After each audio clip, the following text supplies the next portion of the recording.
Hello everyone, myself Ina. Welcome to my channel. In the previous video, we have completed section A of your sample paper class 10th science. Code is 086 और जिन बच्चों को section A कोई भी problem आई थी किसी भी question से related so आप उसे कमेंट बॉक्स में मेंशन कर सकते हैं ताकि हम उनका सॉल्यूशन दोबारा से आप बच्चों के लिए निकाल दें।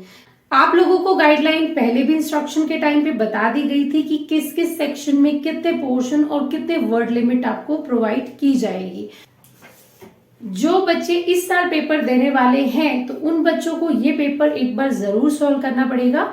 रीजन इज ताकि आपको एग्जैक्ट ओवरव्यू मिल जाए कि किस तरह से पेपर पैटर्न आने वाला है और आप उसको किस तरह से सॉल्व करने वाले हैं। Our video please subscribe, like and share our video so that other students can also get the help. हम करेंगे आपके सेक्शन बी पेपर का कोड जो है दैट इज 086। ठीक है, सैंपल पेपर है ये और सेक्शन बी में आपके जो टोटल क्वेश्चंस होंगे दैट इज 6।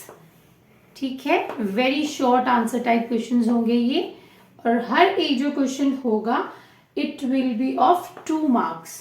अंडरस्टैंड? 12 मार्क्स का टोटल आपका सेक्शन बी होने वाला है एंड द वर्ड लिमिट जो इसमें दी गई है that is 30 to 50 words. Understand? So आज हम आपका सेक्शन बी भी कंप्लीट करेंगे, साथ में सेक्शन सी भी कंप्लीट करने वाले हैं। ठीक है, सो वीडियो को शेयर करना नहीं भूलिए। सेक्शन सी जो होगा दैट विल बी 7 आपके क्वेश्चंस होंगे, शॉर्ट आंसर टाइप क्वेश्चंस और हर एक क्वेश्चन 3 मार्क्स का होगा। अंडरस्टैंड? और जो word limit is given to you that is 50 to 80 words. So 21 questions के 2 पार्ट्स आपको गिवन है। फर्स्ट पार्ट में जो है a clear solution of slaked lime is made by dissolving calcium hydroxide CaOH का whole twice in excess of water. ठीक है, आपको एक सॉल्यूशन बनाया गया है स्लेट लाइम का जिसके अंदर कैल्शियम हाइड्रोक्साइड को पानी के साथ डिसॉल्व कर दिया गया है। This solution is left exposed to air.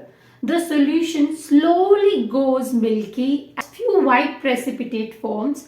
Explain why a faint white precipitate forms. सबसे पहले आपको बताना है कि जो व्हाइट प्रेसिपिटेट बने हैं ये क्यों बने हैं। Support your response with the help of chemical equation.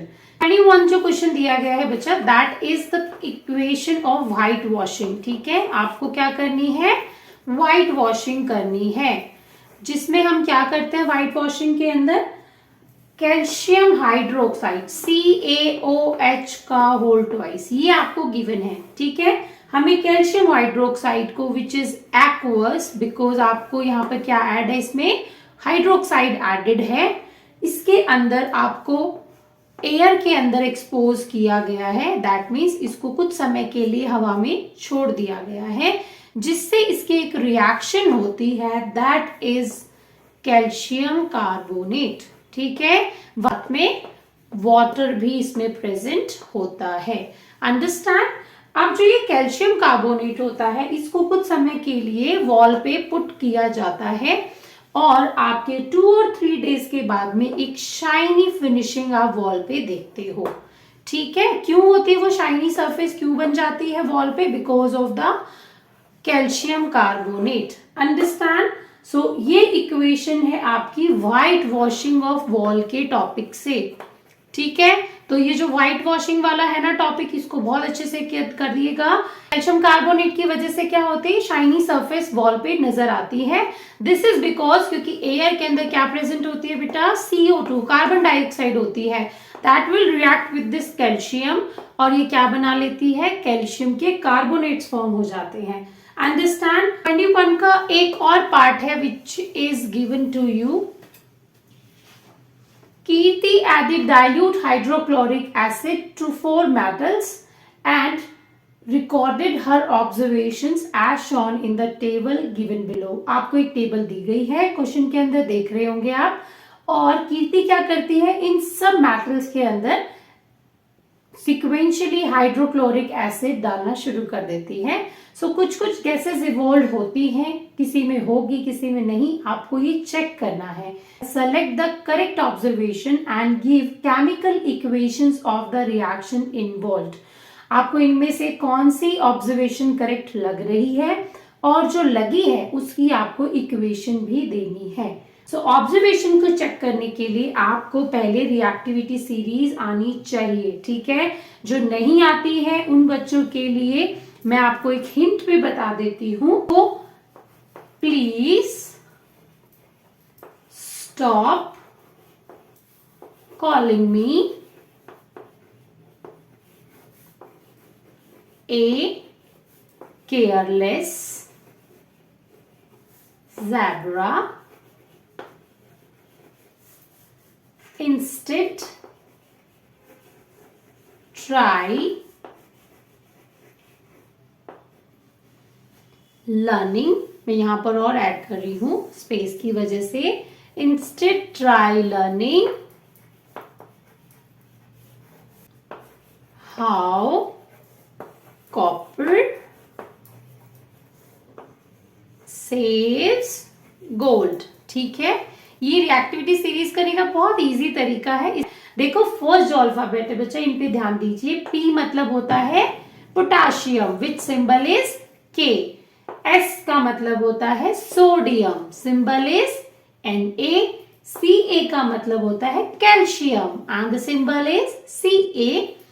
M का मतलब होता है magnesium which symbol is Mg। A का मतलब सबको पता है दैट इज एल्यूमिनियम, है ना। C का मतलब क्या है यहाँ पे, कार्बन, ठीक है, और सिंबल लिख देते हैं तो विच इज C, ठीक है।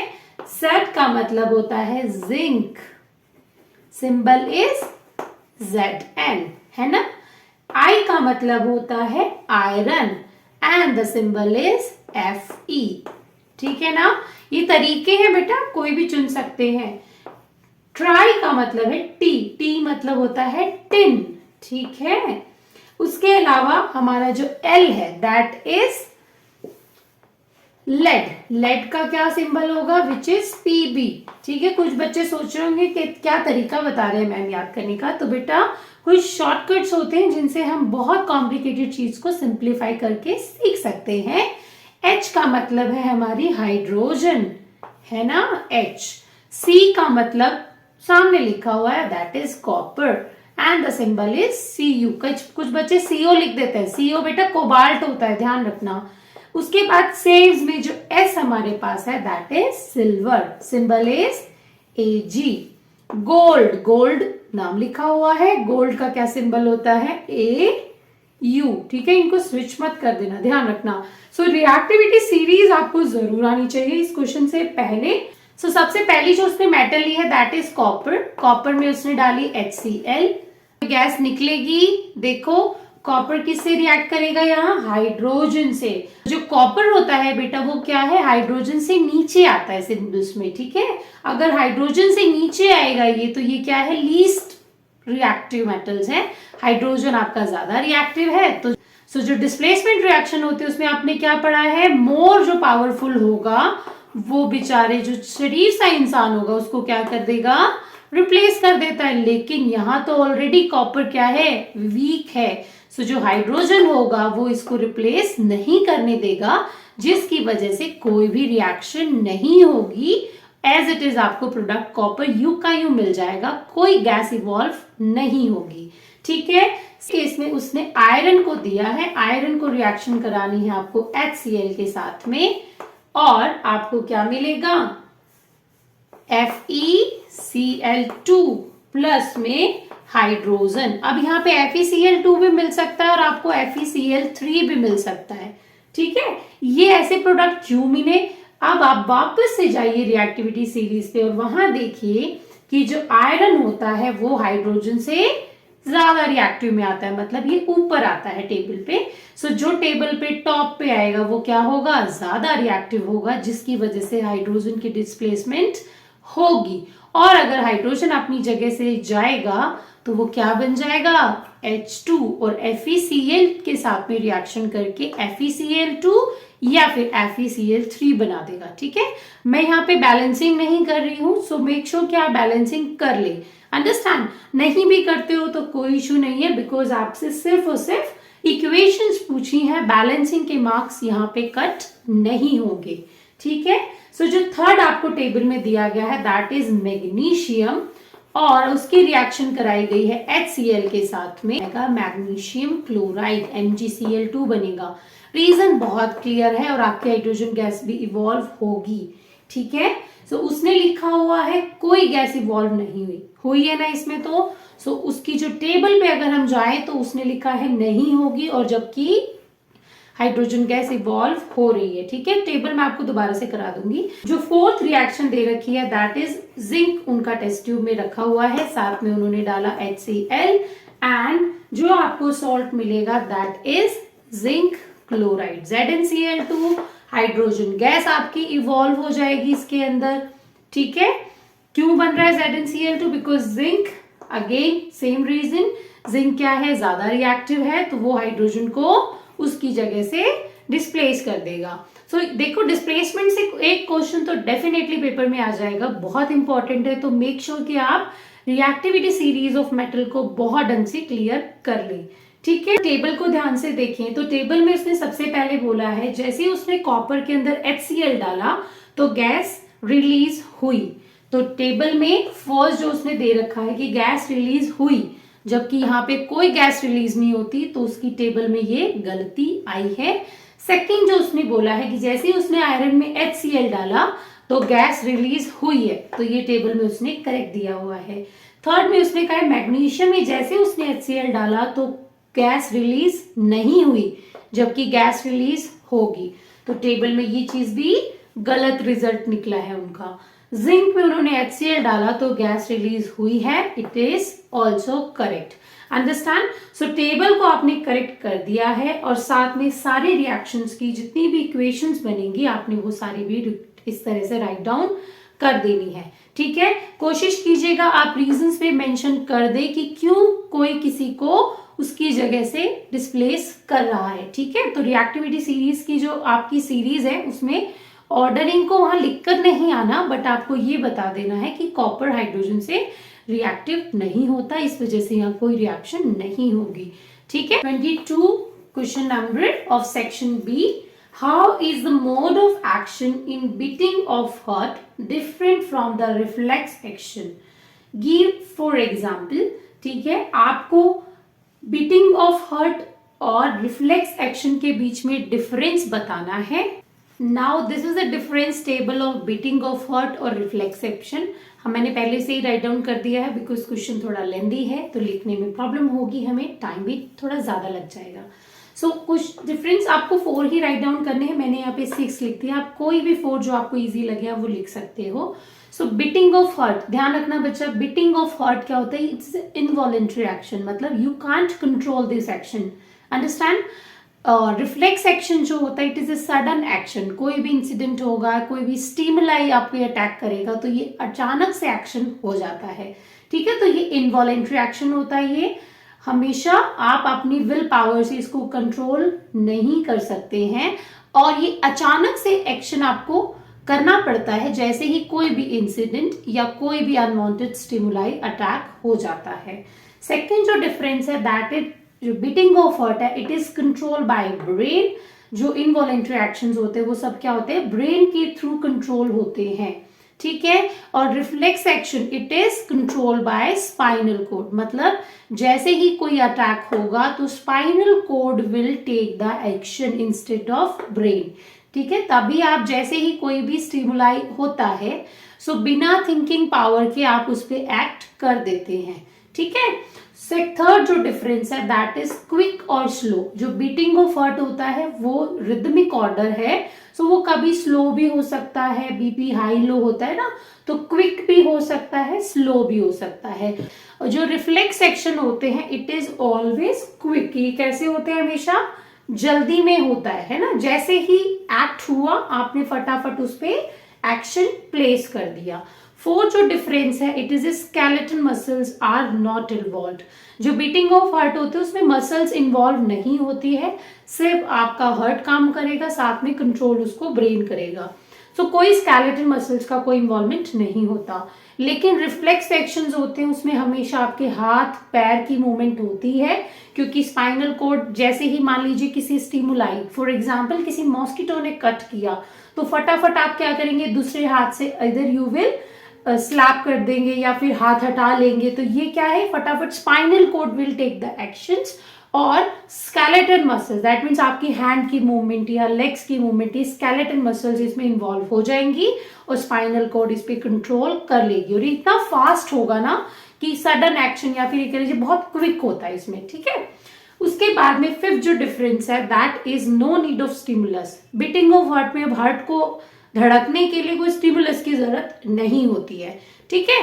रिफ्लेक्स एक्शन में स्टिमुलस की स्टिमुलाई अटैक, चाहे वो हीट हो, चाहे वो टेम्परेचर हो, या फिर कोई भी मॉस्किटो अटैक है, या कुछ भी ऐसा कुछ इंसिडेंट होगा या स्टिमुलस होगा, तो तभी ये एक्शन इन्वॉल्व होगा। अंडरस्टैंड। तो इसमें तो आपको स्टिमुलस डेफिनेटली चाहिए। बीटिंग ऑफ हार्ट में कोई स्टिमुलस की रिक्वायरमेंट नहीं होती है। समझ आया आपको। हालांकि ये बोलते हैं कि दिल धड़कता है कब, जब आप किसी अदर पर्सन को देख लेते हो, लेकिन वो ऐसा कुछ केस यहाँ पर नहीं है, ठीक है। तो beating of heart that means आपका स्टिमुलाई जबकि रिक्वायरमेंट इसमें नहीं होती है, वो throughout the life beat करता रहेगा। लेकिन जो रिफ्लेक्स एक्शंस होते हैं वो हमेशा इमरजेंसी के केसेस में इन्वॉल्व होते हैं। दैट मीन्स अचानक से फटाफट सिर्फ इमरजेंसी केस में कभी कभी होते हैं, लेकिन ये throughout the life involve होगा। अंडरस्टैंड। तो आपको मैंने 6 डिफरेंस दे दिए हैं, you can choose any 4 which are easy for you, ठीक है। आपको सिर्फ 4 ही लिखने हैं, सो मेक श्योर आप कोई 5वां एग्जाम्पल नहीं लिखेंगे, ठीक है। सो 4 पूछे, सिर्फ आप अपने टाइम को उतना ही कंज्यूम कीजिए जितना उसने दिया है आपको। Understand. So now move to 23rd question. Patients whose gallbladder are removed are recommended to eat less oily food while। जो गॉल ब्लैडर के जिसका रिमूव हो जाता है, उन पेशेंट्स को रिकमेंड किया जाता है कि वो कम ऑयल का खाना खाएं। ऐसा क्यों किया जाता है? सबसे पहले तो ये टॉपिक है ह्यूमन एलिमेंट्री कैनाल से रिलेटेड। सो मेक श्योर कि आप जो आपकी ये बायो के जो चैप्टर है आप इनको बहुत अच्छे से कर ले, बिकॉज आपके ऑलमोस्ट जो क्वेश्चन है बच्चा वो थ्योरेटिकल बेसिस पे आने वाले हैं। सो मेक श्योर आप ये तो कंप्लीट कर ही ले, ठीक है। ह्यूमन एलिमेंट्री कैनाल के अंदर ये टॉपिक है। सो सबसे पहले हम गॉल ब्लैडर का फंक्शन जान लेते हैं, क्योंकि पेशेंट जो हमारे पास है उसका गॉल ब्लैडर नहीं है। सो गॉल ब्लैडर नहीं है तो क्या प्रॉब्लम आएगी, हम जान लेते हैं कि गॉल ब्लैडर का फंक्शन होता क्या है। देखो, गॉल ब्लैडर क्या काम करता है, बाइल जूस सिक्रीट करता है इन द लीवर, है ना। क्या करेगा, बाइल जूस कहां पर होता है, ये लीवर में, ठीक है। सो बाइल जूस क्या काम करता है, इमल्सिफिकेशन ऑफ फैट। अब इमल्सिफिकेशन क्या होता है, जिसमें जो लार्ज फैट के ग्लोब्यूल्स होते हैं वो किस में चेंज हो जाते हैं, छोटे छोटे ग्लोब्यूल्स में चेंज हो जाते हैं। मतलब फैट का डाइजेशन होता है बेसिकली, ठीक है। छोटे छोटे फैट के टुकड़े हो जाते हैं और आपका फैट क्या होता है, डाइजेस्ट होता है। अंडरस्टैंड। इसको बोला जाता है इमल्सिफिकेशन। ये बहुत बार पेपर में पूछ लेते हैं, तो इसीलिए मैंने आपको ये बता दिया। Emulsification of what, fat. Understand. So देखो, अब ये क्या काम कर रहा है, गॉल ब्लैडर फैट को डाइजेशन करने का काम कर रहा है, लेकिन हमने अपने पेशेंट का क्या किया, इस गॉल ब्लैडर को ही रिमूव कर दिया। अगर गॉल ब्लैडर हटा दोगे तो ये डाइजेशन जो है ये क्या होगा, बहुत स्लो हो जाएगा, ठीक है। तो अगर फैट का डाइजेशन स्लो हो जाएगा तो जो पेशेंट है, इसीलिए उसको फैट के लिए रेस्ट्रिक्शंस दिए गए हैं कि आप फैट को कम लीजिए, क्योंकि which is emulsification of fat process is not completed. Understand. So आप इस क्वेश्चन को बनाकर लिख सकते हो, if gall bladder is not present in the patient, then emulsification of lipid or the fat will be less. Hence the dietitian or the doctor will recommend him to take fat in the less quantity. Understand? So digestion क्या हो जाएगा, कम हो रहा है। आई hope आपको समझ आ गया होगा, ठीक है। अगर यही नहीं होगा बच्चा तो एमल्सिफिकेशन ऑफ फैट बहुत कम क्वांटिटी में होगा, स्लो होगा। अगर स्लो प्रोसेस होगी तो पेशेंट को फैट की क्वांटिटी जो होगी वो कम करने को बोला जाएगा। अंडरस्टैंड? तो इसके लिए आपको फंक्शन जानना बहुत जरूरी था, इसीलिए सबसे पहले मैंने आपको फंक्शन अच्छे से समझा दिया है, ठीक है। टॉपिक आपको बता दिया, एनसीईआरटी का टॉपिक है। Now move to question number 24। Question read करते हैं। सबसे first, name the substances other than water that is reabsorbed during urine formation.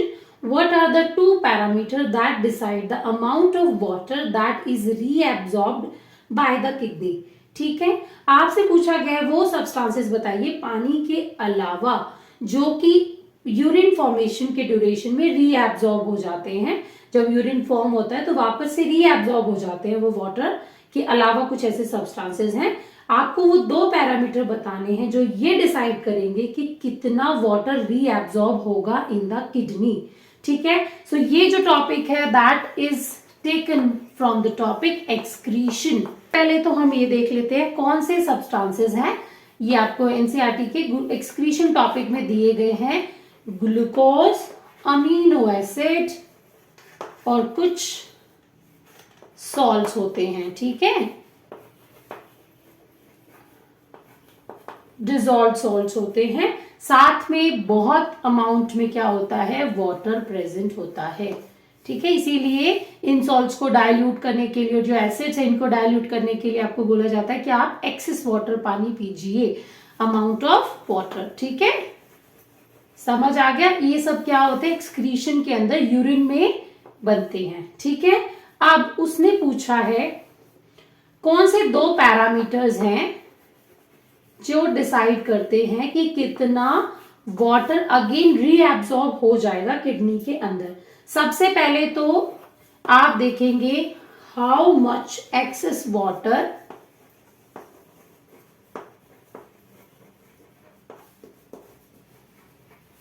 There in the body, कितना एक्सेस वाटर है, ठीक है।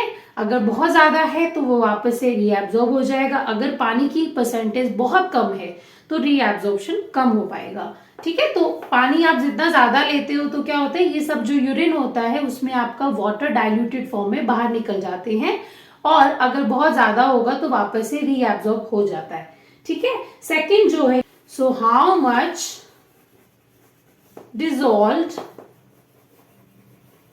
वेस्ट, ठीक है, कितने ज्यादा वेस्ट प्रोडक्ट हैं जिनको आपको एक्सक्रीट करना जरूरी है, that is to be excreted out. Understand? So हमारे क्या दो चीजों पे क्या पैरामीटर्स होते हैं कि कितना ज्यादा एक्सक्रीट होगा या कितना ज्यादा रीएब्सॉर्ब होगा, that is dependent upon the excess water quantity, and the second is dissolved waste quantity, ठीक है। तो ये भी आपको एनसीईआरटी टॉपिक में बहुत क्लियरली मेंशन किया गया है। अब हम बढ़ते हैं हमारे 25 क्वेश्चन की तरफ। आपको एक डायग्राम दिया गया है जिसमें बहुत ब्यूटीफुल सा प्रिज्म बनाया गया है, ठीक है। और यहाँ पे एक रेडिएशन आएगी सन से और प्रिज्म की सरफेस से टकराती है, उसके बाद आपको बहुत ब्यूटीफुल सा पैटर्न मिल जाता है ऑफ द 7 कलर्स, है ना। स्पेक्ट्रम मिलता है जिसमें आपका कौन सा रीजन आता है, विबक्योर का रीजन आता है। यहाँ पर उसने दो रेज दे रखी हैं, दो कलर जोन दिए हैं, एक एक ब्लू और एक है येलो। अंडरस्टैंड? उसके बाद क्वेश्चन दिया गया है, state the phenomena observe in the above diagram. ये कौन सा फिनोमेना है, दैट इज डिस्पर्जन, ठीक है। डिस्पर्जन क्या होता है, scattering of light into the components, scattering phenomena, जहां आपकी एक लाइट की beam, sunlight, yellow colour light, sorry white colour light will scatter into the 7 colours. Explain with the reference diagram which of two light mentioned above will have the higher wavelength. इन दोनों lights में से किसकी wavelength ज्यादा होगी, तो देखो होती है that is directly proportional to the speed, ठीक है। जिसकी वेव की लंबाई ज्यादा होगी, मतलब जो ज्यादा प्रोपोगेट करेगी, दैट मीन्स वो बहुत स्पीड से आ रही है, तो वो स्कैटर भी क्या होती है, कम होती है। यहाँ पर जो हमारी येलो लाइट है ना, येलो लाइट क्या होते हैं, कम स्कैटर्ड होते हैं, ब्लू बहुत स्कैटर्ड होता है, इसी वजह से हमें जो स्काई होता है वो ब्लू दिखाई देता है, वाटर भी हमें ब्लू दिखाई देता है। जो येलो कलर होता है वो क्या होता है, उसकी स्पीड ज्यादा होती है, स्पीड ऑफ येलो कलर क्या होती है, ज्यादा, ठीक है, जिसकी वजह से इसकी वेवलेंथ भी क्या होती है, लैम्डा विच इज वेवलेंथ, वो भी क्या होगी, ज्यादा होगी, ठीक है। सो वेवलेंथ अगर ज्यादा होगी तो डेफिनेटली उसने कहा इस डायग्राम से रिलेटेड उसने कहा ये दो कलर्स हैं, तो ये बताइए किसकी वेवलेंथ ज्यादा होगी। सो डेफिनेटली येलो की जो स्पीड होती है वो ज्यादा है, वेलोसिटी ज्यादा है, इसकी वजह से इसकी वेवलेंथ भी क्या होगी, ज्यादा होगी। सो अब हम बढ़ते हैं 25 के सेकेंड ऑप्शन क्वेश्चन की तरफ, that is given to you in the और how will you use two identical prisms so that a narrow beam of white light on one prism emerges out of the second prism as white light. Draw the diagram. ठीक है, आपको दो identical prism दिए गए हैं, ये same question आपको NCERT में बिल्कुल अच्छे से क्लियरली मेंशन किया गया है। आपको दो प्रिज्म दिए गए हैं, एक narrow beam of white light pass कराई जाएगी, एक ये प्रिज्म है हमारे पास, एक और प्रिज्म है, एक व्हाइट लाइट आपको दी गई है, दो प्रिज्म है अभी हमारे पास, एक व्हाइट लाइट आपको बीम दी गई है पतली सी, एक प्रिज्म के ऊपर डलेगी, यहां से निकलेगी, इमर्ज आउट होगी और उसके बाद सेकंड प्रिज्म के ऊपर चली जाएगी, ठीक है, और सेकंड प्रिज्म पे जाएगी तो आपको लास्ट में रिजल्ट में व्हाइट लाइट ही मिलनी चाहिए। सो अगर आपको सेम लाइट चाहिए तो यहाँ पर हम एक स्क्रीन लगा देंगे। तो यहाँ पे पहले हम इस डायग्राम को कंप्लीट कर देते हैं। ये है व्हाइट लाइट, ठीक है, जो आपको गिवन दी गई है, जैसे ही इस पे गिरेगी तो ये 7 कलर्स में डिवाइड हो जाए और 7 कलर्स में ये डिवाइड होगी, उसके बाद इस सरफेस के ऊपर गिरेगी, अगेन ये डिस्पोज होगी, ठीक है, और जिसकी वजह से हमें वापस से एक स्पेक्ट्रम मिल जाएगा। ध्यान रखिएगा जो ये एंगल ऑफ प्रिज्म होता है, हमें एंगल किस तरह से प्लेस करना पड़ेगा, ठीक है, आप उसको वर्टिकली उल्टा कर देंगे, ठीक है, ये दोनों एंगल ऑफ प्रिज्म है, अंडरस्टैंड। पहला तो उसने पूछा कि कैसे आप उन आइडेंटिकल प्रिज्म को प्लेस करेंगे, डायग्राम प्लॉट कीजिए। देखो ध्यान रखना, this is the angle of deflection, कौन सा, ये वाला एंगल ऑफ डिफ्लेक्शन जो यहां बन रहा है हमारा, ठीक है। अगेन अगर इसकी बात करेंगे तो कितनी रे, जैसे ये रे आई है, कितना डिफ्लेक्ट हुई है, ठीक है, so this is angle of deflection, यहाँ पे जो बन रहा है हमारा, ठीक है। पहले तो ये दोनों एंगल ऑफ डिफ्लेक्शन क्या होनी चाहिए, सेम होनी चाहिए, जो यहाँ पे बनेंगे अलग अलग रेस के लिए। सो ये एंगल ऑफ डिफ्लेक्शन क्या होने चाहिए, दोनों प्रिज्म के सेम होने चाहिए और अपोजिट होने चाहिए, एक ऊपर तो एक नीचे। सो क्या होगा, फर्स्ट कंडीशन क्या होनी चाहिए, angle of deflection should be same, equal और अपोजिट होने चाहिए, अंडरस्टैंड, जिसकी वजह से जितनी वो लाइट यहाँ पे बैंड होगी उतनी ही वो यहाँ पे अगेन बैंड होके आपको सेम लाइट मिल जाएगी। जब आप इसको एक्सटैंड करेंगे ना तो ये लाइट बिल्कुल सेम पाथ पे इस तरह से चली जाएगी, बिल्कुल सीधी सीधी जाएगी। तो जो फर्स्ट प्रिज्म होगा it will split white light into 7 colours, जबकि जो सेकेंड प्रिज्म होगा it will combine 7 colours into a white beam, ठीक है। सो सब ये कंडीशन आपकी डेफिनेटली इसमें फॉलो होनी चाहिए if you want to obtain the white light again, understand. So let's move to 26th question of section B. A lot of waste is generated in neighborhood, however almost all of it is biodegradable. What impact will it have on the environmental or human health? बहुत easy question है आपका, environmental related question है, तो आप आराम से इसको कर लेंगे। इसमें बोला गया है कि बहुत अमाउंट ऑफ वेस्ट था आपके पड़ोस में डाला गया है, ठीक है, और ये सारा का सारा वेस्ट कैसा है, बायोडिग्रेडेबल है। बायोडिग्रेडेबल कौन सा वेस्ट होता है बच्चा, जो तोड़ा जा सकता है, ठीक है, जिसको छोटे छोटे टुकड़ों में ब्रेक कर सकते हैं, चाहे ऑर्गेनिजम्स लगा लीजिए वहां पर, ठीक है, छोटे छोटे माइक्रो ऑर्गेनिजम्स जो होंगे वो इस सारे के सारे जितना भी जो गार्बेज पड़ा हुआ है इसको ब्रेक डाउन कर देंगे, ठीक है। अब आपसे पूछा गया कि इसका इम्पैक्ट क्या होगा ह्यूमन हेल्थ पे और एनवायरनमेंट पे। देखो सबसे पहली चीज तो क्या है, जो ये गार्बेज पड़ा हुआ है ये क्या करेगा, एयर पोल्यूशन करेगा ना, बहुत गंदी सी स्मेल प्रोड्यूस होगी, ये एयर पोल्यूशन करेगा, it will give you the foul smell, है ना, बहुत गंदी वाली स्मेल प्रोड्यूस होगी इन द एयर, और बहुत सारी गैसेज आपकी प्रोड्यूस होंगी which definitely going to be harmful for the body.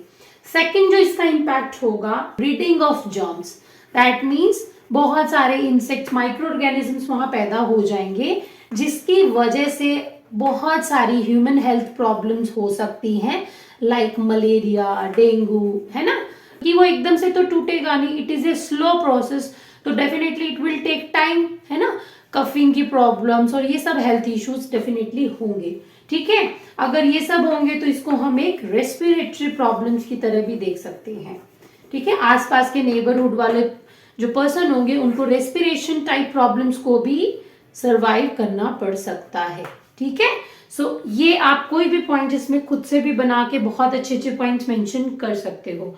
आपसे कोई भी 2 पॉइंट लिख सकते हो क्योंकि 2 नंबर का क्वेश्चन पूछा गया है, हर एक पॉइंट 1 नंबर कैरी करेगा, ठीक है। अब हम बढ़ते हैं हमारे सेक्शन सी की तरफ, जिसमें आपके 3 मार्क्स के क्वेश्चन दिए गए हैं। So let's move to 27th question. सबसे फर्स्ट जो पॉइंट दिया गया है 27th क्वेश्चन में, इट इज आपको एक ए दी है, ठीक है, बी सी दिया है, रिएक्शन है ये, ठीक है, तो ए सी बनेगा और साथ में बी बन जाएगा। अब ए सी ये वो ए सी वाला नहीं है तो सोचना नहीं, ओके। चलिए, सो आपको एक जो एलिमेंट उसने दिया है दैट इज ए, सेकंड जो उसने दिया है जैसे कंपाउंड बी सी, आपको जब इन दोनों की रिएक्शन होगी तो ए सी प्लस बी आपको मिलेगा, ठीक है। सेकंड जो उसने रिएक्शन दी है that is A B plus में C D, it will give you A C plus में बी डी, ठीक है। Identify the type of reaction mentioned above in 1 and 2। पहले रिएक्शंस देखनी है कौन सी बनेगी। तो यहाँ पर तो डिस्प्लेसमेंट बन रही है भाई, है ना, ए ने बी को क्या कर दिया, डिस्प्लेस कर दिया और उसकी जगह ले ली और बी को यहां से हटा दिया, डिस्काउंट कर दिया, ठीक है। अब हम आते हैं इस रिएक्शन पे, देखो ए ने डी को डिस्प्लेस कर दिया और बैठ गया सी के साथ में, ठीक है, टू मेक ए सी, और बी ने सी को डिस्प्लेस कर दिया और बैठ गया डी के साथ में। तो यहां पर क्या हो रही है, डबल डिस्प्लेसमेंट रिएक्शन हो रही है, समझ आया आपको। यहाँ पे कौन सी हो रही है, डबल डिस्प्लेसमेंट, और यहाँ पर क्या हो रही है, डिस्प्लेसमेंट रिएक्शन, अंडरस्टैंड। तो सबसे पहले तो उसने यही पूछा था कि कौन सी रिएक्शंस हो रही हैं वो बताइए। दोनों के कोई कोई एग्जाम्पल उठाने हैं आपको, सिंगल एक एक एग्जाम्पल देने हैं, दोनों के कोई भी उठा लीजिए। डिस्प्लेसमेंट रिएक्शन का एग्जाम्पल तो आप एनसीईआरटी में भी दिए गए हैं, जिंक को कॉपर सल्फेट, मैंने अभी अभी आपको कराए हैं रिएक्टिविटी सीरीज वाले क्वेश्चंस, उसमें से भी आप पिक कर सकते हैं। जिंक को कॉपर सल्फेट के साथ रिएक्शन कराएंगे तो कॉपर डिस्प्लेस हो जाएगा एंड आपको मिलने वाला है जिंक सल्फेट प्लस में कॉपर मेटल आपको मिल जाएगी, ठीक है। अदरवाइज आप आयरन की रिएक्शन ले सकते हो कॉपर सल्फेट के साथ में, यहां पर भी आपको फेरस सल्फेट और कॉपर मिल जाएगा, ठीक है। और रिएक्शन लेनी है तो आप लेड की ले सकते हो कॉपर क्लोराइड के साथ में and you will get lead chloride plus में कॉपर। कोई भी आप रिएक्शन उठा लीजिए रिएक्टिविटी सीरीज में से और इस तरह से आप रिएक्शन बना सकते हो ऑफ डिस्प्लेसमेंट। यहां में से इसमें से कोई एक इक्वेशन आपको वहां लिखनी है फॉर द डिस्प्लेसमेंट। अब आते हैं डबल डिस्प्लेसमेंट की रिएक्शन, इसमें आपको लेना है sodium sulphate Na2SO4 sodium sulphate, ठीक है, और इसकी रिएक्शन करा दीजिए आप बेरियम क्लोराइड के साथ में। इससे क्या होगा, बेरियम सल्फेट बन जाएगा और साथ में मिलने वाला है आपको NaCl sodium chloride salt, understand. तो आपको 2 सॉल्ट मिल जाएंगे। क्या रिएक्शन बनाई है हमने, सोडियम सल्फेट को हमने ऐड किया बेरियम क्लोराइड के अंदर, आपको जो मिलेगा after reaction barium sulphate plus में common salt that is sodium chloride. यहां पर क्या हो रहा है, डबल डिस्प्लेसमेंट हो रही है ना, देखो बेरियम SO4 के साथ में हो जाएगा कंबाइन और NaCl के साथ में हो जाएगा कंबाइन। सो यहाँ पर डबल डिस्प्लेसमेंट हो रही है। ठीक है, तो इस तरह से आपको टाइप बतानी थी, साथ में उनके एक एक एग्जाम्पल की रिएक्शंस देनी थी। चलिए अब हम बढ़ते हैं हमारे 28 क्वेश्चन की तरफ। सो 28 क्वेश्चन में आपको इस तरह से एक डायग्राम दिया गया है, बहुत सुंदर लग रहा है देखने में। तो किया क्या गया है वो अब हम देख लेते हैं। आपको एक ब्राइन का सॉल्यूशन इन्वॉल्व करना है। एक इस तरह से एक चैम्बर दिया गया है, यहाँ पर brine containing hydro oxide, sodium hydroxide यहाँ से एलिमिनेट हो रहा है, निकल रहा है। ठीक है, एक कैथोड ली है आपने और एक आपने एनोड ले ली है। टाइटेनियम की आपने एनोड ली है और स्टील की आपने कैथोड यहाँ पे प्लेस कर दी है। ठीक है, जैसे ही यहाँ पर आप इलेक्ट्रिसिटी पास ऑन करेंगे क्या होगा, एक्सचेंज ऑफ आयन्स होगा। ठीक है, ये मेम्ब्रेन है which will be act as a exchange membrane. ठीक है, ये थ्रू आउट यहाँ से पॉजिटिव से नेगेटिव, नेगेटिव से पॉजिटिव आयन्स एक्सचेंज हो रहे होंगे। ठीक है, सो आपसे सबसे पहले पूछा गया है identify the gas involve at the anode. Anode पे कौन सी गैसेस इन्वॉल्व हो रही होंगी, एज वेल एज कैथोड पे कौन सी गैसेस इन्वॉल्व हो रही होंगी इन द एक्सपेरिमेंटल सेटअप। सो सबसे पहले हम ब्राइन सोल्यूशन देख रहे हैं which is NaCl। Brine solution क्या होता है, NaCl को एक्वस सोल्यूशन बना देते हैं हम, तो इसको एक्वस बना लेते हैं। ये पानी से रिएक्ट करेगा। सो क्या बनेगा बच्चा आपका 2NaOH, sodium hydro oxide. Brine क्या कंटेन कर रहा है, सोडियम हाइड्रोक्साइड, और ये पानी से रिएक्शन करके कैसा हो जाएगा, एक्वस सोल्यूशन बन जाएगा। साथ में आपकी निकलेगी हाइड्रोजन गैस, साथ में निकलेगी क्लोरीन गैस। ठीक है, ये रिएक्शन आप बहुत अच्छे से कर लेना। रिएक्शन में क्या होगा, जो ब्राइन होता है विच इज NaCl, आप उसको एक्वस सोल्यूशन बना लेते हैं, तो ये कहलाता है ब्राइन सोल्यूशन। जब ये H2O के साथ में रिएक्शन करेगा तो NaOH बनेगा, साथ में हाइड्रोजन एलिमिनेट होगी, साथ में क्लोरीन गैस एलिमिनेट होगी। ठीक है, अब उसने पूछा है कैथोड पे कौन सी जाती है। देखो हाइड्रोजन गैस कौन सा चार्ज कंटेन करती है, पॉजिटिव चार्ज है ना। हाइड्रोजन पॉजिटिव चार्ज कंटेन करेगी, तो पॉजिटिव कहाँ जाता है, कैथोड पे। तो उसने पूछा कैथोड पे कौन सी गैस मिलेगी आपको, that is hydrogen gas. Now chlorine पे चलते हैं, क्या होती है, नेगेटिव वैलेंसी। सो इसी वजह से क्या होगी, नेगेटिव कहाँ जाएगा, एनोड की तरफ। अंडरस्टैंड। जो हाइड्रोजन का यूज होता है बच्चा वो आपकी फर्टिलाइजर में यूज होता है, अमोनिया गैस बनाने में यूज होता है। ठीक है, क्लोरीन जो होती है वो वाटर को क्लीन करने के लिए यूज होती है वाटर ट्रीटमेंट प्लांट के अंदर। ठीक है, तो यूजेस भी पूछ सकते हैं, तो इन्हें भी आप कर लीजिएगा। नाउ जो बी पार्ट पे उसने पूछा है, it is name the process that occur, why it is so called. ठीक है, कौन सी प्रोसेस है, देखो क्लोरो अल्कली प्रोसेस है ये। ठीक है, क्लोरीन गैस बन रही है आपकी, किससे बन रही है, Na से, अल्कली मेटल से बन रही है, तो इसको कौन सी प्रोसेस बोलेंगे, क्लोर अल्कली प्रोसेस। ठीक है, ये आपसे नेम ऑफ प्रोसेस पूछा है तो हम इस प्रोसेस का नाम लिख देंगे।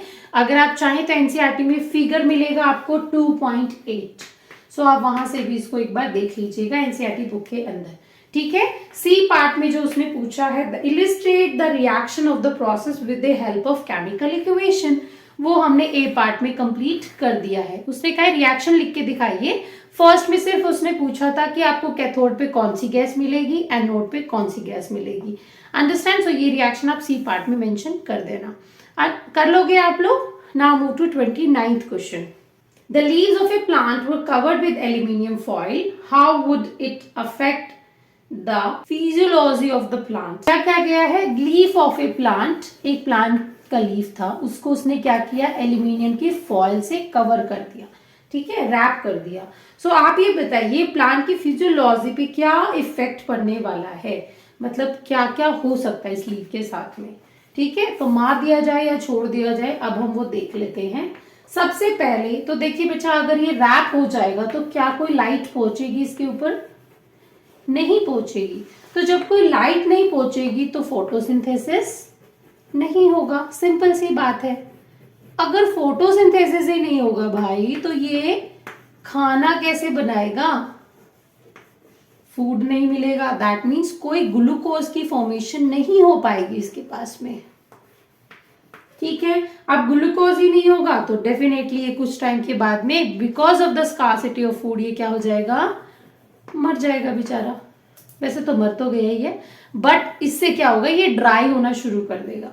सेकेंड जो चीज है, लाइट नहीं होगी, नो वाटर, इसके पास में पानी ही नहीं होगा, जितना इसके पास ऑलरेडी था वो धीरे धीरे क्या होगा, अंदर ही इन्वॉल्व होना शुरू हो जाएगा और आगे फर्दर वाटर नहीं मिल पाएगा इसको, जिसकी वजह से ट्रांसपीरेशन पुल नहीं हो पाएगा। ट्रांसपीरेशन पुल क्या होता है बच्चा, अगर आपने बहुत ध्यान से बायो पढ़ी है तो आपको पता होगा, जिन्होंने नहीं पढ़ी कोई बात नहीं, हम बता देते हैं।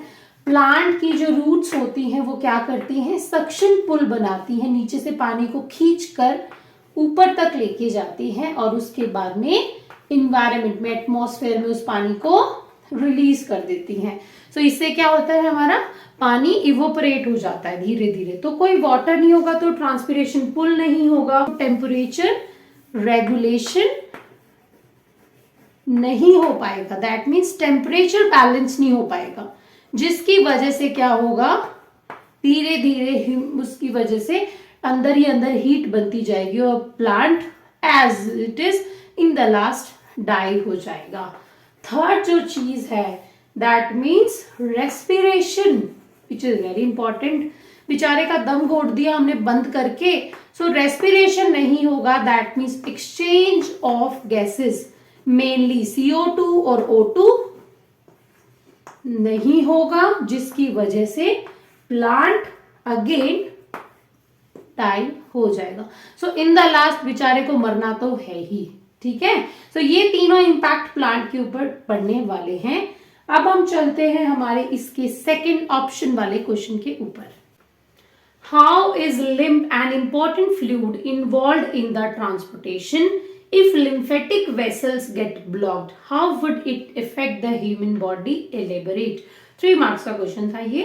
तो उसने पूछा है कि जो लिम्फ होता है वो एक इंपॉर्टेंट फ्लूइड है ट्रांसपोर्टेशन के अंदर, जैसे ब्लड हमारा बहुत इंपॉर्टेंट है। सो अगर लिम्फेटिक वेसल्स को ब्लॉक कर दिया जाए तो ये ह्यूमन बॉडी को कैसे अफेक्ट करेगा, आपको इसको एलेबोरेट करना है, ठीक है। तो सबसे पहले लिम्फ होता क्या है वो बता देते हैं आपको। सबसे पहले तो ये एक इंपॉर्टेंट फ्लूइड होता है, ठीक है, कलरलेस होता है। ट्रांसपोर्टेशन में ब्लड के साथ में लिम्फ भी फ्लो करता है और ये ट्रांसपोर्टेशन का इंपॉर्टेंट फ्लूइड होता है। इसका जो दूसरा नाम है बच्चा दैट इज टिश्यू फ्लूइड भी बोला जाता है इसको। इसीलिए बता रही हूँ, हो सकता है लिम्फ का क्वेश्चन बहुत बार पेपर में आता है तो आपको थोड़ा बहुत बेसिक नॉलेज भी इससे मिल जाए, ठीक है। इसका दूसरा नाम होता है टिश्यू फ्लूइड के नाम से। इसमें क्या होता है, लेस प्रोटीन कंटेंट होता है, मतलब प्रोटीन की जो परसेंटेज होती है वो क्या होती है, कम होती है। उसके अलावा जो लिम्फ होता है वो किस तरह से काम करता है वो कर लेते हैं हम। देखो जो सेल्स होती है ना, उन सेल्स के बीच में जो स्पेस भरा होता है, इन स्पेस में क्या होता है, जो लिम्फ होता है वो फ्लो कर रहा होता है, ठीक है। स्पेस से वो क्या करता है, लिम्फेटिक वेसल्स में वो जाता है, यहाँ पे कह लीजिए लिम्फेटिक पहले कैपिलरीज में जाता है देन वो वेसल्स में जाता है। तो बेसिकली लिम्फेटिक वेसल्स में वो गिर जाता है और वहां से वो जो वेन्स होती हैं वहां चला जाता है, ठीक है। लार्ज वेन्स होती हैं, यहाँ पर लिम्फ फ्लो करना शुरू कर देता है। जो लिम्फेटिक होता है वो कहाँ से फ्लो करना शुरू करता है, इंटरसेलुलर स्पेस में से निकलता है और लास्टली वो कैपिलरी से फ्लो करता करता वेसल्स एंड देन वेन्स में वो चला जाता है। पहले जो उसने पूछा है कि लिम्फ जो होता है वो एक इंपॉर्टेंट फ्लूइड है जो ट्रांसपोर्टेशन में इन्वॉल्व होता है, वो कैसे इंपॉर्टेंट है। सो आपने ये बेसिक स्ट्रक्चर इसका पढ़ लिया है कि इस तरह से लिम्फ फ्लो करता है, ठीक है। अब उसने ये कहा है कि क्या क्या चीजें कैसे इंपॉर्टेंट है ये फ्लूइड, तो वो बता देती हूँ। सबसे पहला तो क्या है बेटा, ये डाइजेस्टेड जो फैट होता है या फिर एब्जॉर्ब्ड फैट होता है उसको इंटेस्टाइन से पिक करता है। देखो फैट रिमूव होना बहुत जरूरी है, मल्सिफिकेशन ऑफ फैट में हमने पढ़ा था ना। तो जो डाइजेस्टेड फैट होता है, जो पूरी तरह से एब्जॉर्ब हो चुका है फैट, उसको इंटेस्टाइन से कैरी करके लेके जाता है, ठीक है। जो सेकंड चीज है ये क्या करता है, जो एक्सेस फ्लूइड होता है, हमें पता चला कि स्पेस से निकलता है, इंटरसेलुलर स्पेस से। तो यहाँ पर जो एक्सेस फ्लूइड होता है स्पेस के अंदर, उसको भी ये पिक कर लेता है और उसको ब्लड में डाल देता है। ठीक है, उसको किस में डाल देगा, किस में ड्रेन कर देगा, ब्लड के अंदर डाल देता है। तो जो एक्सेस फ्लूइड होते हैं वो ब्लड के अंदर भेजने का काम करता है ये लिवर। तो कितना इंपॉर्टेंट है ना, फैट को भी हटाता है, साथ में फ्लूइड्स जो एक्स्ट्रा आयंस फॉर्म में होते हैं उन सबको भी ब्लड के अंदर पुट कर देता है। सो ये इसके मेन बेसिक फंक्शन होते हैं। ठीक है, अब उसने कहा है कि अगर लिम्फेटिक वेसल्स को ब्लॉक कर दिया जाए, ठीक है, कैसे ये बॉडी को इंपैक्ट करेगा, किस तरह से। देखो अगर हम लिम्फेटिक वेसल्स को ब्लॉक कर देंगे ना, इससे क्या होगा, जो वाटर रिटेंशन होता है या फैट का जो एब्जॉर्प्शन होता है वो क्या हो जाएगा, कम हो जाएगा। समझ आया, मतलब कहने का मतलब है अगर लिम्फेटिक वेसल्स को ब्लॉक कर दिया जाएगा तो जो डाइजेस्टेड फैट है वो ही फ्लो करना बंद कर देगा, है ना। इंटेस्टाइन से उठाएगा जरूर लेकिन वो आगे फ्लो नहीं कर पाएगा, ना ही जो एक्सेस फ्लूइड है या एक्सेस वाटर है वो भी क्या हो जाएगा, कम उठाना शुरू कर देगा। समझ आया आपको। तो जो दोनों इसके काम थे ना वो दोनों ही क्या हो जाएंगे, रुक जाएंगे इसके। अंडरस्टैंड। आपको इस तरह से इसको लिखना है कि if lymphatic vessels will be blocked this will lead to the water retention and poor fat absorption in the body. Understand. अब हम चलते हैं हमारे 30th क्वेश्चन की तरफ। Question, Rohit wants to have an erect image of an object using a converging mirror of focal length 40 centimetre. सबसे पहले तो उसने कौन सा मिरर लिया है, कन्वर्जिंग मिरर। ठीक है, इस तरह से हमारा डायग्राम बनेगा। ठीक है, अब उसने क्या की है, एक ऑब्जेक्ट को रखा है, इसकी जो फोकल लेंथ है मिरर की f, जो ये डिस्टेंस है इट इज 40 सेंटीमीटर। अब आगे हम पढ़ते हैं, उसको इमेज कैसी चाहिए बच्चा, इरेक्ट इमेज चाहिए। तो ध्यान रखना पहली चीज तो कन्वर्जिंग मिरर है, तो ये कौन सा मिरर होता है, कनकेव मिरर होता है। ठीक है, ये आपको मिरर पता होने चाहिए। डाइवर्जिंग मिरर कौन सा होता है, कन्वेक्स मिरर होता है, वो डाइवर्स कर देता है। और कनकेव मिरर क्या करेगा, उन सारी रेस को एक जगह पे कन्वर्स कर देता है, मिला देता है। जो अभी हम केस पढ़ने वाले हैं it is of the erect image. Erect image बनना तो ये कहां पर बनेगी, यहाँ पे बैक ऑफ द मिरर बनती है। और ये कौन सा केस है, लास्ट केस है। अगर आपने मेरे साथ में ये टॉपिक कंप्लीट किए हैं तो आपको बहुत अच्छे से टेबल समझ आई होगी। Last case of the table है कनकेव मिरर की, जिसमें आप ऑब्जेक्ट को फोकस और पोल के बीच में कहीं पे भी अगर आप उसकी प्लेसमेंट कर देते हो आपकी जो इमेज बनती है it is virtual image, erect image और मैग्निफाइड आपको इमेज मिलती है। मैग्निफाइड मतलब बड़ी इमेज बनती है, जो साइज ऑफ ऑब्जेक्ट होता है उससे काफी बड़ी इमेज आपको मिलती है। ठीक है, अब अगर हम इसका रे डायग्राम बनाने लग जाएं तो वो कैसा बनेगा। सबसे पहले ए पार्ट में उसने पूछा है, specify the range of the distance where the object can be placed in front of the mirror, justify. आप कितनी रेंज के अंदर ऑब्जेक्ट को रख सकते हैं ताकि आपको इस तरह का केस पूरा मिल जाए। तो देखो मैंने आपको पहले ही बताया कि फोकस और पोल के बीच में आप कहीं पे रख दीजिए आपको यही केस मिलने वाला है। दैट मीन्स आप उसको फोकस और पोल ऑफ द मिरर रखिए। दैट मीन्स 0 सेंटीमीटर से लेकर अगर आप उसको 40 सेंटीमीटर तक कहीं भी प्लेस कर देंगे आपको कौन सी इमेज मिलने वाली है, वर्चुअल, इरेक्ट और मैग्निफाइड इमेज मिलने वाली है। ठीक है, समझ आ गया आपको। ठीक है, अब बी पार्ट में उसने पूछा है, draw the ray diagram to show the image formation in this case. यहाँ पर अगर आपको रे डायग्राम प्लॉट करना है तो आप किस तरह से करेंगे, देखो यहाँ पर सी होता है, हम क्या करेंगे, रे को पास कराएंगे,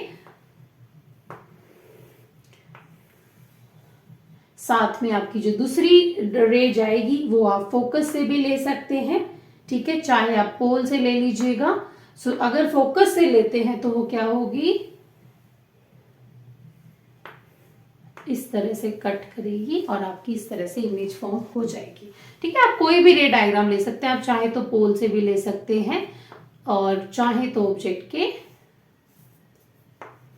आप चाहे तो यहां से भी ले सकते हैं। और ये सारी की सारी इमेजेस आपको एक पॉइंट पे मिल जाएंगी। ठीक है, सारी रेज एक पॉइंट पे मिल जाएंगी और वो पॉइंट कौन सा होगा, वर्चुअल पॉइंट होगा। That means behind the mirror form होगा।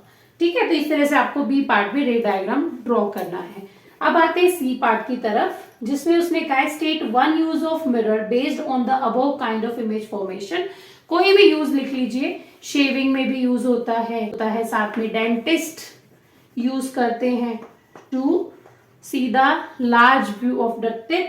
उसके अलावा सर्च लाइट में भी इसको यूज किया जाता है। तो ये कनकेव मिरर के आप यूजेस कर लीजिएगा, कोई भी उठा लीजिएगा। आपसे कोई एक यूज पूछा, आप कोई भी बता दीजिएगा। इसमें से टॉर्चेस में भी इसको इस्तेमाल किया जाता है, हेडलाइट्स में भी यूज करते हैं। तो आप इसमें से कोई भी एक उठा लीजिएगा, यूज अपनी मर्जी से।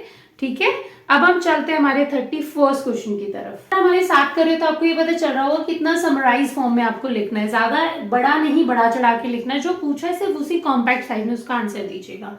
31st के अंदर उसमें दो पार्ट में क्वेश्चन दिया गया है। A lens of the focal length 5 centimetre is being used by Debashree in laboratory as a magnifying glass.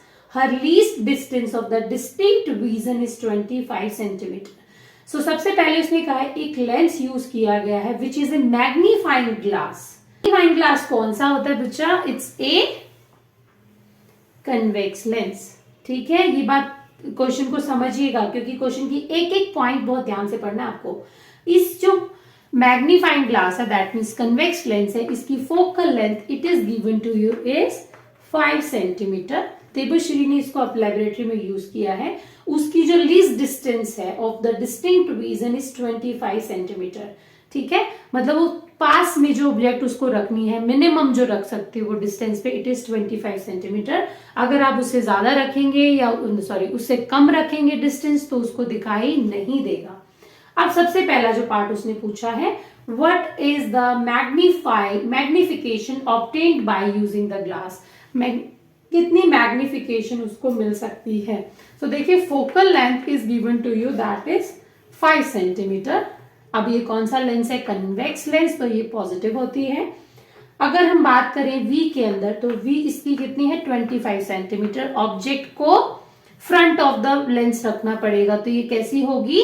Minus होगी। ठीक है, focal length 5 centimetre is given to you, it is positive because convex lens is given to you. साथ में अगर हम V की बात करें that is image distance, it is -25 centimetre. ठीक है, अब हमें जो करना है वो निकालनी है U, क्योंकि यहां से हम निकालेंगे मैग्निफिकेशन, तो we will use the lens formula that is -1 by V -1 by U is equals to 1 upon में F. So 1 by V is 1 by में -25 -1 by में U is equals to 1 by में 5। ठीक है, सो आप क्या लेंगे? सबसे पहले इसको ले आएंगे इधर की तरफ एक डायरेक्शन के अंदर, और ये ले जाएंगे हम U एक तरफ। ठीक है, और इसके बाद निकालेंगे U की value by taking the LCM that is 25 centimetre. ठीक है, LCM आ गया 25। तो यहां पर जब आप इसका LCM लेंगे it is -6 by 25 is equals to 1 by U। ठीक है, जब आप इसको U की निकालेंगे तो आप इसकी करेंगे cross multiply, and after cross multiplication you will gate -25 by में 6। माइनस क्या रिप्रेजेंट करता है कि ऑब्जेक्ट को आप किस तरफ रख रहे हैं? लेंस के सामने की तरफ। ठीक है, फ्रंट ऑफ द लेंस रख रहे हैं। डालते हैं magnification which is V by में U। So V is -25 and U is -25 by 6। जब आप इसको ऊपर लेके जाएंगे तो आपको मिलेगा -25 इंटू में 6 अपॉन में -25। दोनों कट हो जाएंगे एंड यू विल गेट 6। ठीक है, मैग्निफिकेशन क्या होगी? 6 टाइम्स होगी। ठीक है, सो U क्या होगी? दैट मीन्स ऑब्जेक्ट की डिस्टेंस वो 6 टाइम्स ज्यादा होगी कंपेयर टू इमेज डिस्टेंस। ठीक है, अब सेकेंड जो पार्ट में उसने पूछा है, she kept a book at a distance of 10 centimeter from her eyes and tries to read। वो अब एक बुक है जिसको वो 10 सेंटीमीटर अपनी आंख से दूर रखती है और उसके बाद पढ़ने की कोशिश कर रही है। She is unable to read, वो उसको पढ़ नहीं पाती। क्या रीजन है? देखो बच्चा, मैंने पहले ही आपको बताया था कि उसको उसकी लीस्ट डिस्टेंस है 25। दैट मीन्स वो किसी ऑब्जेक्ट को 25 सेंटीमीटर तक तो उसको अपनी आईज से दूर रखना ही पड़ेगा उसको, तभी वो देख सकती है। अब उसकी आंखें बिल्कुल पास ले, दैट मीन्स 10 सेंटीमीटर पे रखती है हमने, तो ये क्या हो जाएगी उसके लिए, वो पढ़ नहीं पाएगी। ठीक है, तो आपको इसका रीजन लिखना है, because the least distance of the distinct reason that is 25 centimeter for her eyes to read the book। ठीक है, तो इस तरह से आप इस सेकेंड पार्ट को इलेबरेट कर देंगे। ध्यान रखिएगा आपको ज्यादा एक्सटेंड नहीं करना, सिर्फ 2 और 3 पॉइंट्स में इसको कंप्लीट कर दीजिएगा। अब हम आते हैं इसके बी पार्ट की तरफ। बी पार्ट में उसने कहा है Ravi kept a book at a distance of 10 centimetre from the eyes of his friend Hari. उसने हरी की आंखों के सामने 10 सेंटीमीटर पे बुक को रख दिया है। ठीक है, ये हम सुंदर सी आंखें बना देते हैं रवि की, और यहां पर उसने इस बुक को रख दिया है। ठीक है, Hari is not able to read anything written in the book. Hari इस बुक को नहीं पढ़ पा रहा है। Give reason for this. देखो सेम है, कोई भी नॉर्मल आईज होती हैं उसके लिए लीस्ट जो डिस्टेंस होती है दैट इज ऑलवेज 25 सेंटीमीटर। अगर उसको बुक को बहुत अच्छे से पढ़ना है तो उसकी कम से कम उसको 25 सेंटीमीटर के डिस्टेंस पे उसको रखना पड़ेगा। Here the distance which is given to it is 10 centimetre which is less than the 25 centimetre. So he was not able to read this book. ठीक है, इसको रीजन को आप इसको एलोबरेट करना है तो आप कर लीजिएगा। Now move to 32 question. A student fixes a white sheet of paper on a drawing board. He places a bar magnet in the center and sprinkles some iron filling uniformly around the bar magnet. Then he taps gently and observe that iron filling arrange themselves in a particular pattern. ठीक है, in a certain pattern, sorry. तो activity है ये, एक आके एक student है, उसने एक वाइट शीट ऑफ पेपर लिया है ऑन ए ड्रॉइंग बोर्ड, और उसके बाद में उसने सेंटर के ऊपर बार मैग्नेट को प्लेस कर दिया। अंडरस्टैंड, और कुछ आयरन के फिलिंग टुकड़ों को इसके ऊपर डाल दिया है, और वो थोड़ी देर में देखता है। जैसे उसने इसको टैप किया तो उसने देखा कि सारे आयरन फिलिंग ने एक जेंटल वे से एक सर्टेन पैटर्न ऑब्जर्व, एक पर्टिकुलर पैटर्न में सारी आयरन फिलिंग के जो छोटे छोटे टुकड़े होते हैं अपने आप को उसमें अरेंज कर लेते हैं। Why do iron filling arrange themselves in a particular pattern? क्यों ये सारे के सारे जो आयरन फिलिंग के टुकड़े होते हैं ये एक पर्टिकुलर पैटर्न में जच जाते हैं? सो ये उसने क्वेश्चन पूछा है इन पार्ट ए। ऐसा क्यों होता है? देखिए, आयरन फिलिंग क्या होती है इस टाइम पे, एक छोटी सी टाइनी मैग्नेट की तरह बिहेव करती हैं। ये magnetic effect of electric current का टॉपिक है। ठीक है, जिसमें आपकी एक जो मैग्नेट जो ये जितनी भी आयरन फिलिंग होंगी it will be arranged themself in direction of north to south. इस तरह से आपका एक पर्टिकुलर बार मैग्नेट के चारों तरफ मोशन क्रिएट हो जाएगा। ठीक है, सो एक टाइनी मैग्नेट की तरह बिहेव करेंगी, और जो मैग्नेटिक फोर्स होगा वो इनको क्या करेगा, रोटेट करेगा और अलाइन कर देगा in a particular north to south direction. समझ आ गया आपको? सो आपको इस चीज को लिखना है कि जो छोटे छोटे जो आयरन फिलिंग्स होंगे it will behave act as a tiny magnet, and so जो मैग्नेटिक फोर्स होगा, magnetic force make them rotate. जैसे आप उसको टैप करोगे वो फटाफट रोटेट हो जाएंगी और एक सर्क्यूलर पैटर्न बना लेंगी in the direction of north to south. Rotate and align themselves in a particular direction.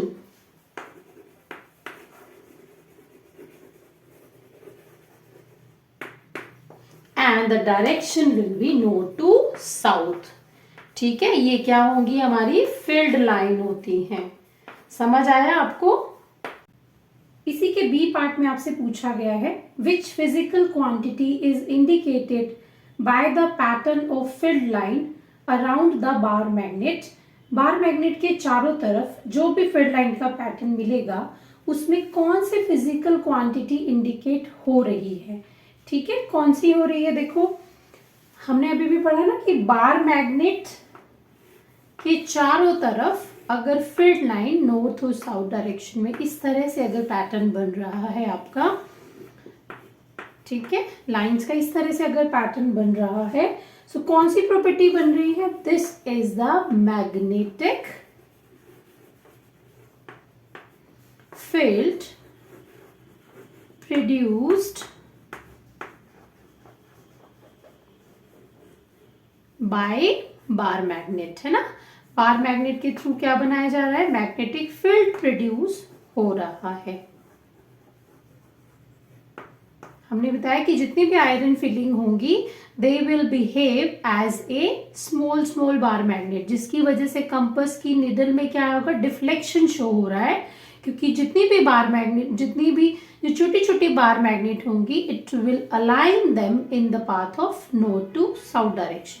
ठीक है, तो ये कैसे बिहेव करेगा? मैग्नेटिक फील्ड आपको मिल रही होंगी produce by the bar magnet, understand. उसके बाद में जो सी पार्ट है, state any two properties of magnetic field line. कोई भी दो प्रॉपर्टी आपको बतानी है मैग्नेटिक फील्ड लाइन की।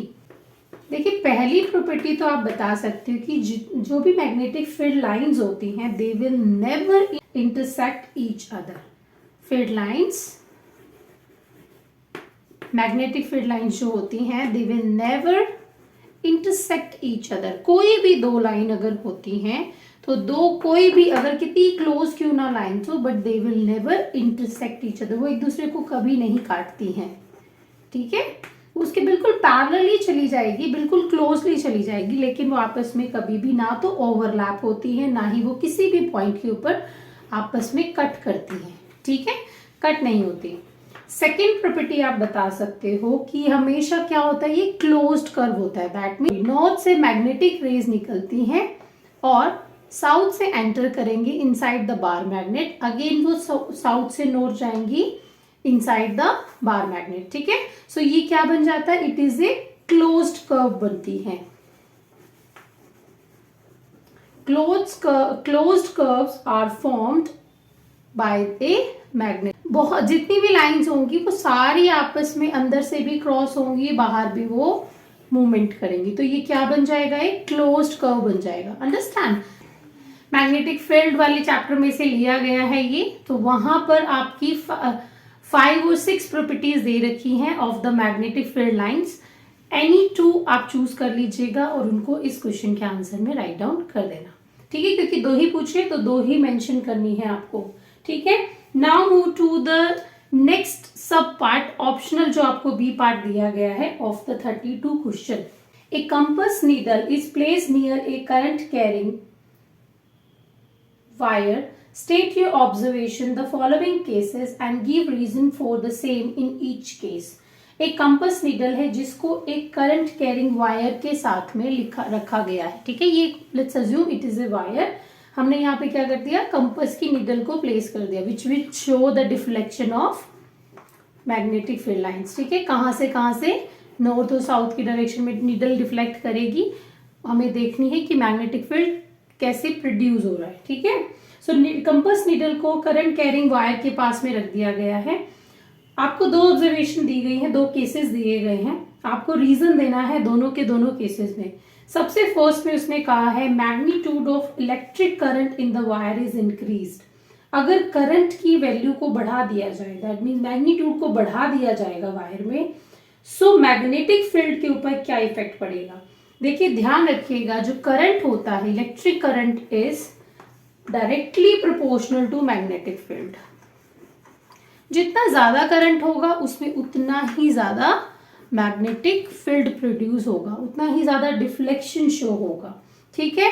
सो करंट बढ़ता जाएगा, वैसे वैसे मैग्नेटिक फील्ड भी इंक्रीज होगा। अगर मैग्नेटिक फील्ड इंक्रीज होता है, सो जो डिफ्लेक्शन है इनसाइड द मैग्नेटिक निडल वो भी क्या हो जाएगा? इंक्रीज हो जाएगा, अंडरस्टैंड। करंट कम होगा तो मैग्नेटिक फील्ड भी कम होगा, फोर्स कम लगेगा जिसकी वजह से डिफ्लेक्शन भी कम होगा। ऐसे ही बी पार्ट के अंदर उसने कहा है the compass needle is placed away from the wire. इस कंपास नीडल को हमने दूर रख दिया। देखो, अगर पास में होगा तो इफेक्ट ज्यादा देखने को मिलेगा, जैसे जैसे हम नीडल को दूर लेते जाएंगे वैसे वैसे मैग्नेटिक फील्ड भी क्या होता जाएगा? रिड्यूस होता चला जाएगा। सो जो डिफ्लेक्शन होता है that is inversely proportional to the distance. अगर आप डिस्टेंस बढ़ाते हो तो जो डिफ्लेक्शन है वो कम हो जाएगा। वाई?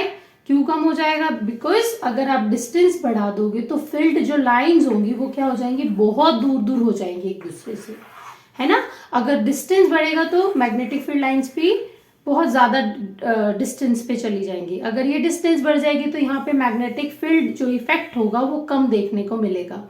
अगर इफेक्ट कम हो रहा होगा तो डिफ्लेक्शन भी ऑटोमेटिकली कम हो जाएगा। अगर हम वायर के पास की बात करेंगे तो यहाँ पे डिस्टेंस क्या है, बहुत कम है, फील्ड लाइंस बहुत क्लोज है आपस में। अगर ये क्लोज होंगी तो यहाँ पे इफेक्ट जो होगा वो बहुत स्ट्रांग होगा, सो निडल में डिफ्लेक्शन भी बहुत ज्यादा देखने को मिलेगा। सो जो डिफ्लेक्शन होता है it is inversely proportional to the distance. I hope आपको अच्छे से समझ आ रहा होगा, आप इसको जस्ट वहां पे राइट डाउन करना है, ठीक है। अब हम पढ़ते हैं हमारे last question of this section C.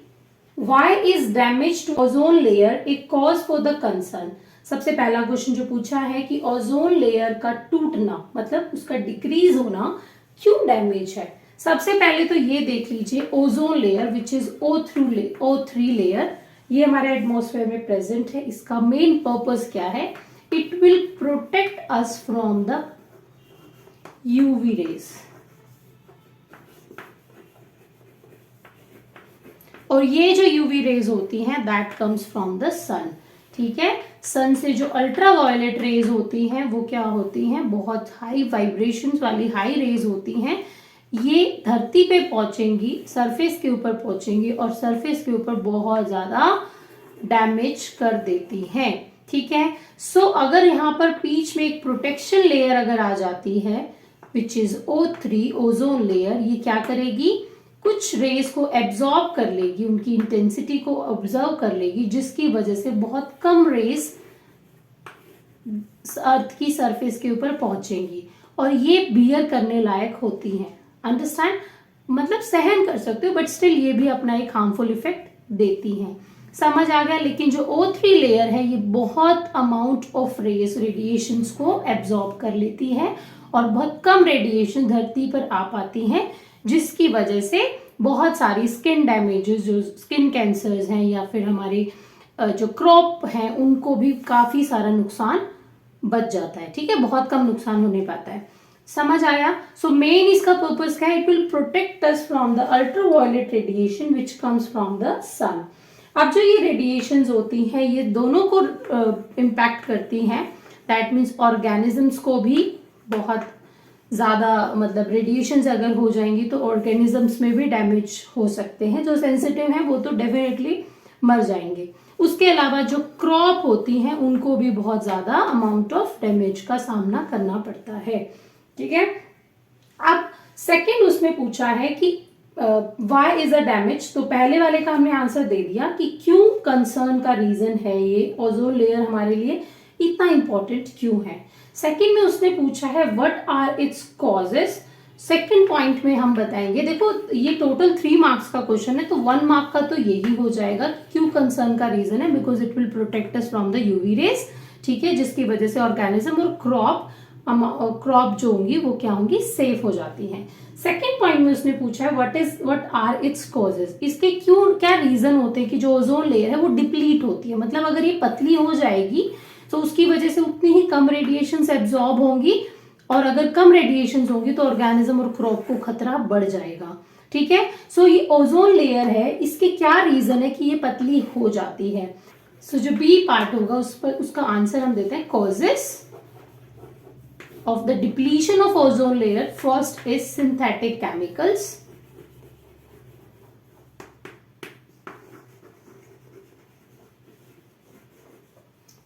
like CFC. CFC means chlorofluorocarbon. Chlorofluorocarbon, ठीक है। ये जो केमिकल होता है ये कहां पर होता है, रेफ्रिजरेटर्स में एज ए रेफ्रिजरेंट यूज किया जाता है। कई बार स्पेलिंग्स बाई चांस छोटी मोटी गलती हो सकती है, बिकॉज जब हम लिखते हैं तो मतलब बोलते वक्त ज्यादा ध्यान रहता है, सो थोड़ा सा आप एडजस्ट कर लीजिएगा। सो रेफ्रिजरेंट्स में और ये फायर एक्सटिंग्विशर में इसको फिल किया जाता है।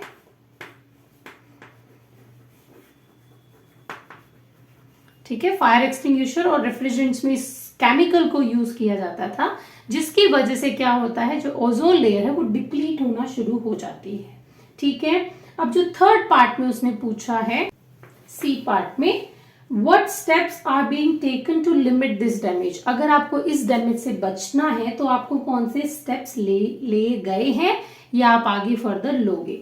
देखो, सबसे पहला जो स्टेप है that is taken by the UNEP, united nation environment programme. ठीक है, यूनाइटेड नेशन एनवायरमेंट प्रोग्राम, इन्होंने क्या किया था, एक एग्रीमेंट साइन किया था। ये सब आपके एनसीईआरटी बुक में बहुत अच्छे से क्लियरली मेंशन है in the topic of ozone layer. ठीक है, इन्होंने एक एग्रीमेंट साइन किया था जिसके अंदर 1986 में एक ओजोन, जब हम भर रहे हैं ना, 1986 में CFC को रेफ्रिजरेंट में भरने की एक लिमिट तय की गई थी। ठीक है, उस लिमिट से आप ज्यादा नहीं बढ़ा सकते थे, क्योंकि जब 1986 में जो भी रेफ्रिजरेंट और फायर एक्सटिंग्विशर वगैरह यूज किए जाते थे, तो उसमें जितनी अमाउंट तय की थी उससे हमारी ओजोन लेयर को कोई खतरा नहीं हो रहा था। तो उन्होंने कहा कि जितनी इस ईयर में भरी गई है उससे ज्यादा अमाउंट ऑफ CFC आप फिल नहीं कर सकते। ठीक है, सो UNEPC ने ये एग्रीमेंट साइन किया था, अंडरस्टैंड, विद द कंपनीज जो कि ये रेफ्रिजरेंट और फायर एक्सटिंग्विशर एसीज वगैरह बना रही थी। ठीक है, उसके अलावा जो सेकेंड स्टेप है, आफ्टर दिस एग्रीमेंट कुछ टाइम के बाद में एक कंडीशंस बना दी गई थी, it's mandatory condition for the company to make free CFC products. That means CFC के जो पहले रेफ्रिजरेंट और फायर एक्सटिंग्विशर एसीज वगैरह बनते थे, उन्होंने ये कह दिया कि अब एक ऐसी कंडीशन आप प्लॉट करेंगे जिसके बाद में फ्री CFC के प्रोडक्ट्स आपको बनाने पड़ेंगे। दैट मीन्स फ्री CFC के रेफ्रिजरेटर बनाइए और साथ में फ्री एक्सटिंग्विशर भी होने चाहिए। फ्री CFC के एक्सटिंग्विशर आप बनाएंगे, अंडरस्टैंड। और अब हम जो इस्तेमाल करते हैं उसमें CFC के प्रोडक्ट्स कम इस्तेमाल होते हैं, अंडरस्टैंड। उसके अलावा जो थर्ड स्टेप है pollution, definitely it will give the major impact on the O3 ozone layer. ठीक है, ये हम खुद से कर सकते हैं कि कम अगर हम एयर पोल्यूशन करते हैं तो उसकी वजह से भी क्या होगा, जो ओजोन लेयर है वो डिप्लीट कम होगी। ठीक है, सो ये तो गवर्नमेंट ने कर दिए हैं, चलो वेरी गुड, ये गवर्नमेंट ने कर दिया, that is done by the companies. Definitely ये हमारे ऊपर है कि हम अगर कम पोल्यूशन करते हैं तो जो ओजोन लेयर होगी वो सेफ हो जाएगी। अगर ये सेफ होगी तो डेफिनेटली हम अपने आप से प्रोटेक्ट हो जाएंगे by the UV radiations which will give the very harmful impact on our skin, on our crop, understand. So यहाँ पर आज हमने हमारे सेक्शन B और C दोनों ही कंप्लीट कर लिए हैं। ठीक है, अगले वीडियो में हम फिर से मिलेंगे to complete your section D। Till then take care and stay healthy and stay happy.